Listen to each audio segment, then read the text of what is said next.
আমরা সবাই জানি যে মাদক অত্যন্ত ক্ষতিকর এবং ভয়াবহ আমাদের জীবনের জন্য, সমাজের জন্য, অর্থনীতির জন্য, দেশের শান্তি শৃঙ্খলার জন্য, স্থিতিশীলতার জন্য। এই মাদককে নিয়ন্ত্রণ করার জন্য, মাদক সেবন, পরিবহন এর ব্যবসা নির্মূল করার জন্য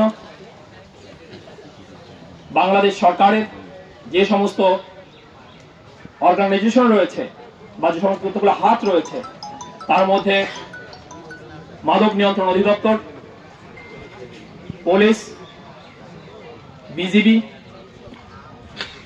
এছাড়াও জুডিশিয়ারি সহ অন্যান্য অনেক সংস্থা রয়েছে। সরকারের যে প্রশাসন যে শাখাগুলো রয়েছে, তারাও এই মাদক নিয়ন্ত্রণের জন্য, নির্মূলের জন্য কাজ করে যাচ্ছে।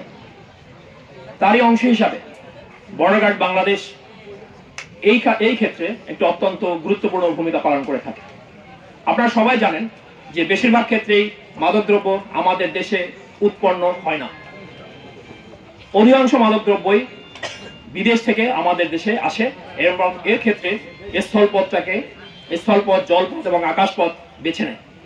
আমাদের এই কুমিল্লা সেক্টরের অধীনস্থ যে সীমান্ত রয়েছে, এই সীমান্ত দিয়ে বিভিন্ন রকমের মাদকদ্রব্য আমাদের দেশে প্রবেশ করার চেষ্টা করে বা করানো হয়। আর সেটা যাতে না হয়, সেটা যাতে প্রতিরোধ করা যায়, তার জন্য বর্ডার গার্ড বাংলাদেশ সদা তৎপর রয়েছে এবং আপনারাও সহযোগিতা করছেন। আমরা এই কাজটা করার জন্য কি করছি সেটা আমি একটু বিস্তারিত বলতে চাই। আপনারা জানেন সীমান্ত দিয়ে যে সমস্ত মাদকদ্রব্য আসার যে স্পট রয়েছে বা যেখান থেকে সম্ভাব্য মাদকদ্রব্য আগমনের পথ রয়েছে এবং যারা মাদক চোরাচালানির সাথে সংশ্লিষ্ট রয়েছেন, তাদের ব্যাপারে আমরা অত্যন্ত কঠোর অবস্থানে রয়েছি। আমাদের বিজিবি সদর দপ্তরের নির্দেশনা মোতাবেক আমরা আমাদের যে জনবল রয়েছে সেটা দিয়ে নিয়মিত 24 ঘন্টা, অর্থাৎ আমরা যদি বলি 24/7 টহল কার্যক্রম পরিচালনা করছি। টহল কার্যক্রমের পাশাপাশি আমরা গোয়েন্দা নজরদারি বৃদ্ধি করেছি। আগের যে কোনো সময়ের তুলনায় আমাদের এই তৎপরতা অনেক বেশি।